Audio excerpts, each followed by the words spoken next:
নমস্কার বন্ধুরা, বন্দনা রান্নাঘরে আপনাদেরকে স্বাগত জানাই। আজ আমি আপনাদের সাথে একটা গরম গরম খাস্তা রোলের রেসিপি শেয়ার করছি।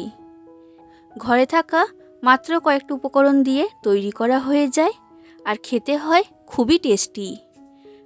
হঠাৎ করে বাড়িতে অতিথি এলে তখন এটা তৈরি করে আপনারা পরিবেশন করতে পারবেন। এটা চা, কফি বা টমেটো সসের সাথে খেতে দারুণ লাগে। তাহলে আর দেরি না করে আজকে রেসিপিটা শুরু করা যাক। আর আপনারা যদি আমার চ্যানেলে নতুন এসে থাকেন তাহলে আমার চ্যানেলটা সাবস্ক্রাইব করার জন্য অনুরোধ রইল। এই খাস্তা রোলটা তৈরি করার জন্য গ্যাসের মধ্যে একটা কড়া গরম হতে বসিয়ে দিয়েছি। কড়ার মধ্যে এখন দিয়ে দিচ্ছি 2 চামচ সাদা তেল। তেলটাকে ভালো করে গরম করে নিয়েছি। এবার তেলের মধ্যে দিয়ে দিচ্ছি একটা পেঁয়াজ কুচি, আর এরপর দিয়ে দিচ্ছি 3টে কাঁচা লঙ্কা কুচি। এবার পেঁয়াজ আর কাঁচা লঙ্কাটাকে আমি ভেজে নেব, আর লাল করে পেঁয়াজটাকে ভাজতে হবে। পেঁয়াজ আর কাঁচা লঙ্কা ভাজা হয়ে গেছে। এবার দিয়ে দিচ্ছি আলু সেদ্ধ। 2টো বড় সাইজের আলু এখানে আমি ব্যবহার করেছি। এবার আলু সেদ্ধটাকে ভালো করে এর সাথে মিশিয়ে নিচ্ছি। এটা মেশানো হয়ে গেছে। এবার দিয়ে দিচ্ছি কয়েকটা মশলা। তো সবার প্রথমে দিচ্ছি 1/2 চামচের মতো হলুদের গুঁড়ো। এরপর দিচ্ছি লঙ্কার গুঁড়ো। যতটা ঝাল খেতে আপনারা পছন্দ করেন সেই অনুযায়ী দিয়ে দেবেন। 1/2 চামচ জিরে গুঁড়ো আর 1/2 চামচ চাট মশলা এর মধ্যে দিয়ে দিলাম। এবার দিয়ে দিচ্ছি স্বাদ অনুযায়ী লবণ আর সামান্য পরিমাণ চিনি। এবার গ্যাসের ফ্লেমটা মিডিয়াম ফ্লেমে রেখে আলুটাকে মশলার সাথে কষিয়ে নিতে হবে। প্রায় 4 মিনিটের মতো আলুটাকে কষাতে হবে।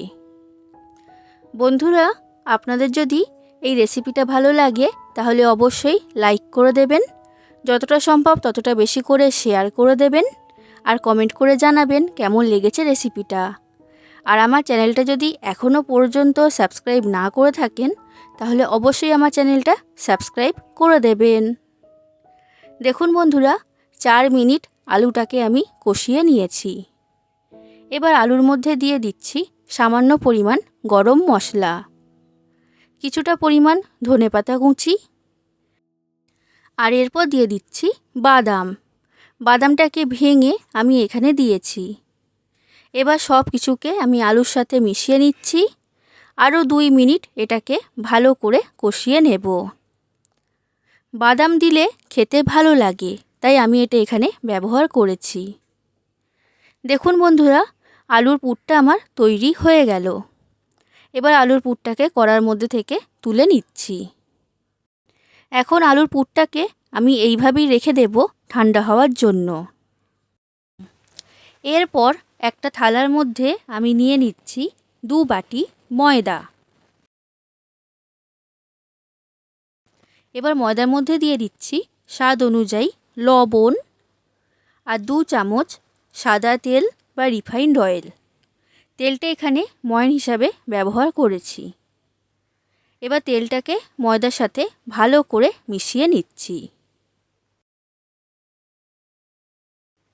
তেলটা মেশানো হয়ে গেছে। এবার জল দিয়ে ময়দাটাকে মেখে নেব। রুটি, পরোটা এইসব তৈরি করার সময় যেমনভাবে ময়দা মাখা হয় ঠিক সেই রকম করেই এখানে ময়দাটাকে মাখতে হবে। ময়দার ডোটা আমার তৈরি করা হয়ে গেছে। আর দেখতেই পাচ্ছেন খুব বেশি শক্ত করিনি, আবার খুব বেশি নরমও করিনি। এবার ডোটাকে আমি ঢাকা দিয়ে রেস্টে রেখে দিচ্ছি 5 মিনিটের জন্য। দেখুন বন্ধুরা, আমি ডোটা নিয়ে নিয়েছি আর ডোটা খুব ভালো মতো সেট হয়ে গেছে। এবার ডোটাকে আমি একবার ভালো করে মেখে নিচ্ছি।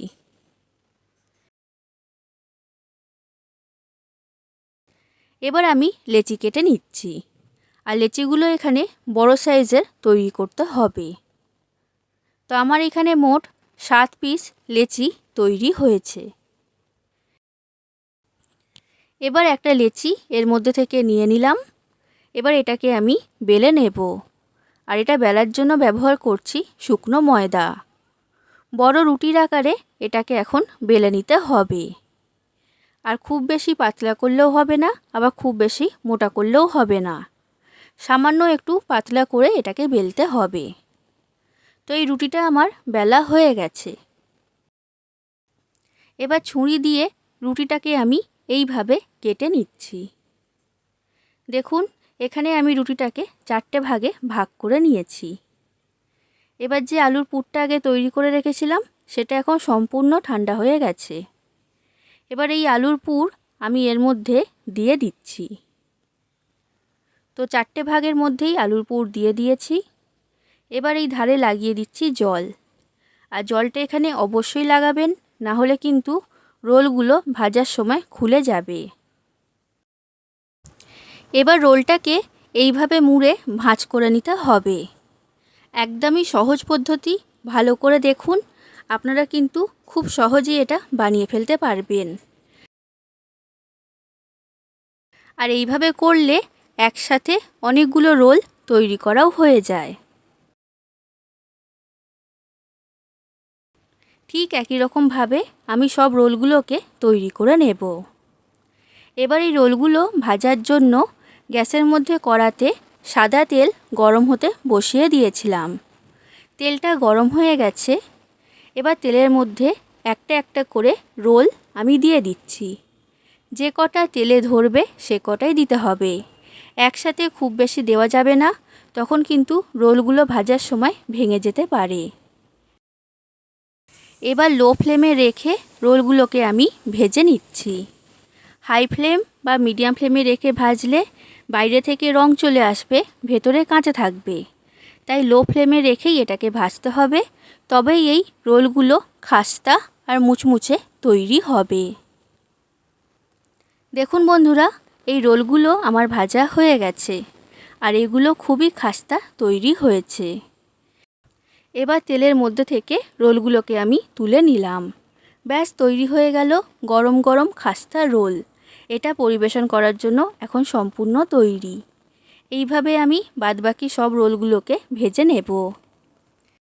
তাহলে বন্ধুরা, আপনারা বাড়িতে এইভাবে গরম গরম খাস্তা রোল তৈরি করবেন আর কেমন লেগেছে সেটা কমেন্ট করে আমাকে জানাবেন। আশা করছি আপনাদের সকলের খুবই ভালো লেগেছে। আজ আসি বন্ধুরা, আবার দেখা হবে অন্য কোনো দিন অন্য কোনো রেসিপির সাথে। ধন্যবাদ।